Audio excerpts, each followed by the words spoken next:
Friends, have you ever thought about stepping out of your 9-to-5 job and living life on your own terms? Can your entrepreneurial dream, which often seems to require millions of dollars and advanced degrees, actually be fulfilled with just a few $100? We often hear that starting a business demands a lot of money, a special skill, or maybe an MBA. But I want to tell you, that's just a myth. Years ago, I used to think the same thing. Then I explored the stories of people who started their businesses with less than $100 and are now making over $50,000 a year. These weren't extraordinary geniuses, they were just ordinary folks like us who simply wanted freedom and flexibility, and they found it. So let's embark on this journey today.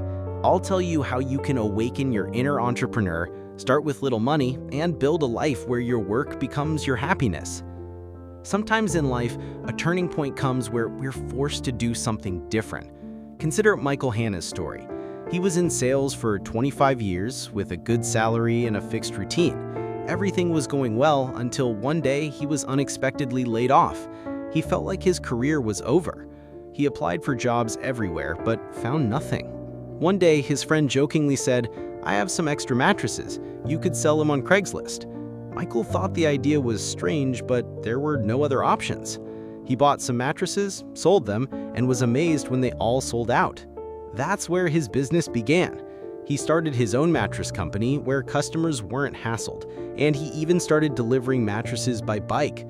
Today, Michael is a successful businessman and says, "If I hadn't lost my job, I never would have started a business."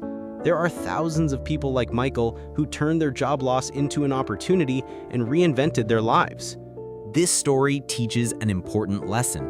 We often feel like we don't have any special skills, but the truth is, every person has some skill they can use to make money. You just need to identify it. What do you enjoy doing?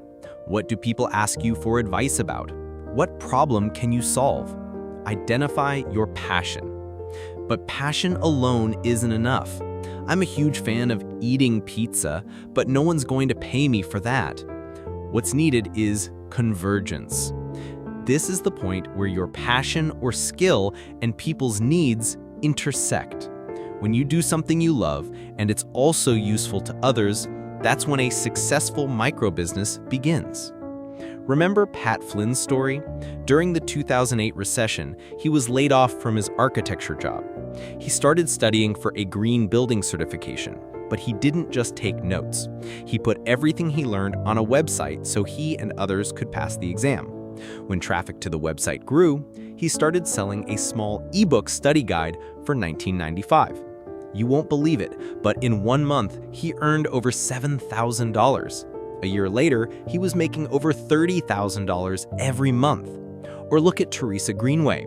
She was on food stamps, and in just 2 years, she earned $178,000 by selling online courses on sourdough bread making. She didn't even have a professional camera or high-quality editing software. She used a makeshift kitchen in her garage. This shows that you don't need to be an expert. You just need a little more knowledge than the people who need the information. This is the principle of give them the fish. People want solutions, not information. Think about it. You go to a restaurant, you order risotto, and the chef calls you into the kitchen to teach you how to make it. How would you feel? Weird, right? You went there to eat, not to learn.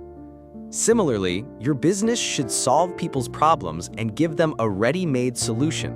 That's what people pay for. V6 Ranch, which offers horse riding tours, doesn't just sell horse rides, they sell an escape and freedom, where people can be a cowboy for a little while. So, if you get a business idea, ask these 3 questions. How will you make money with this idea? How much will you make? Will you have more than one stream of income? When you think about starting a business, people often spend too much time on planning. They create an 80-page business plan, analyze figures, and then never actually start. But in reality, action wins. Planning is important, but starting is even more crucial. Listen to the story of Jen Adrian and Omar Nouri. After graduating from design school, they felt bored with commercial design. When they were planning a trip to New York, they couldn't find a good map, so they designed their own. They had to spend $500 to print 50 copies, even though they only needed one. They created a single-page website, added a PayPal button, and went to sleep.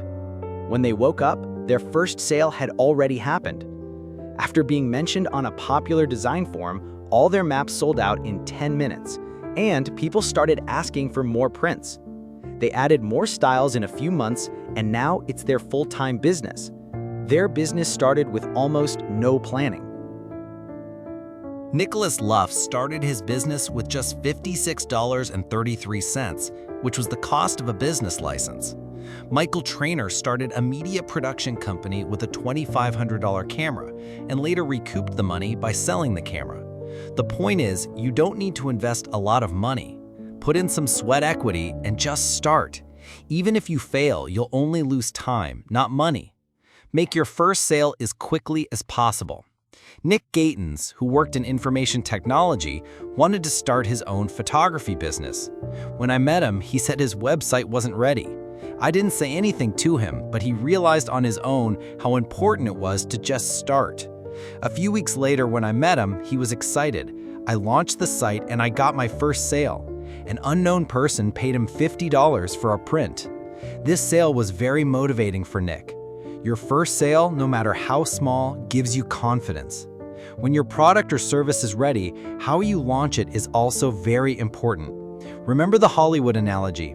A film's pre-launch begins months in advance to get people excited.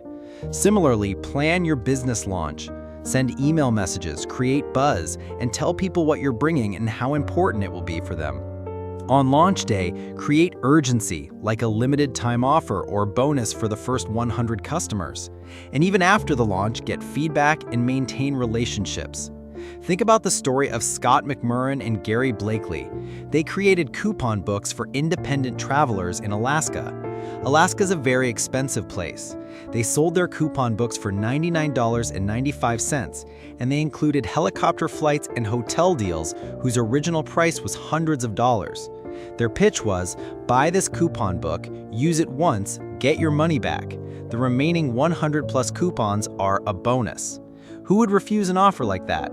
It's an offer you can't refuse. You can also make your offer irresistible.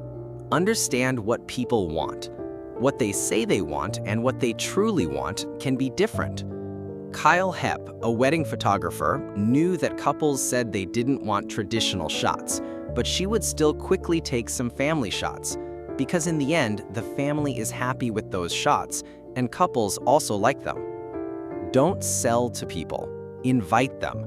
Your offer should feel like an invitation, not a pitch. Give a little nudge. Create urgency, like limited time or limited stock. Value isn't just in a product's features, it's in its emotional benefits. Michael Hanna, who sells mattresses, doesn't just sell mattresses, he sells peace of mind to families who want their children to get good sleep. Purna Dugarala, who sells Excel tutorials, doesn't just give spreadsheet tips, he turns people into office superheroes in front of their colleagues. Hustling, or the art of self-promotion, is crucial for growing a business. Instead of spending millions on advertising, focus on word of mouth.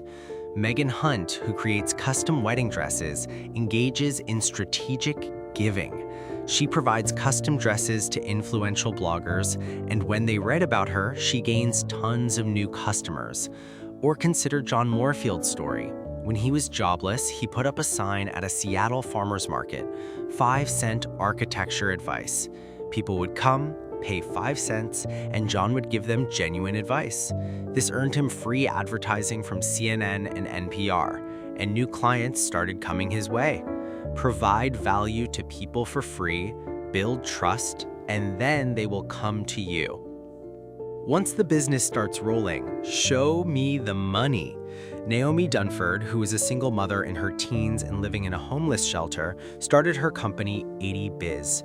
She provided marketing consulting for $250 per hour. Her business was earning $200,000 a year within a year. she clearly stated the goal of business is profit, not being liked or having a huge social media presence or amazing products that no one buys. Base your pricing on benefit, not cost.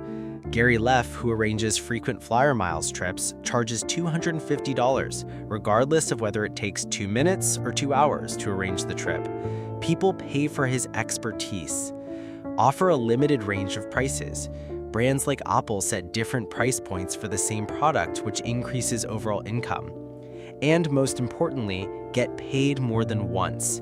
Subscription models, membership sites, continuity programs, these all provide reliable recurring income.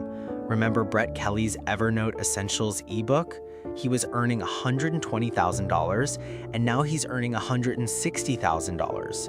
Brian Clark started with his WordPress themes, which were one-time purchases, and then moved customers to recurring services like SEO and hosting. He says it's not market share, it's share of the customer. Keep your existing customers happy and offer them more products or services. Ultimately, it's not just about making money.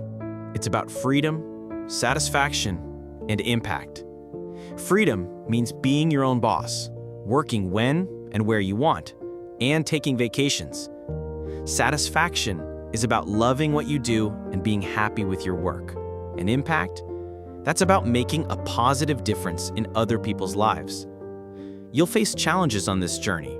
Take John T. Unger, a sculpture artist, for example. His studio roof collapsed and he lost his job. But he took every setback and turned it into a learning experience. Persistence is huge. When things get tough, don't throw in the towel. Find solutions. And don't let your inner fears hold you back. So folks, you've got the blueprint now. Don't wait to take that first step. Start small, and don't obsess over being perfect. Get feedback, then improve. Remember, every big business kicks off with one small step. Live life on your own terms. Turn your passion into profit, and show everyone that an incredible startup is totally possible, even with just $100. Your journey to freedom starts right now. Go on, take that first step. Congratulations, you just finished a complete book summary, and in an audiobook style, no less. Did you know that shows your focus is sharper than 90% of people out there? Thanks a ton for sticking around till the end.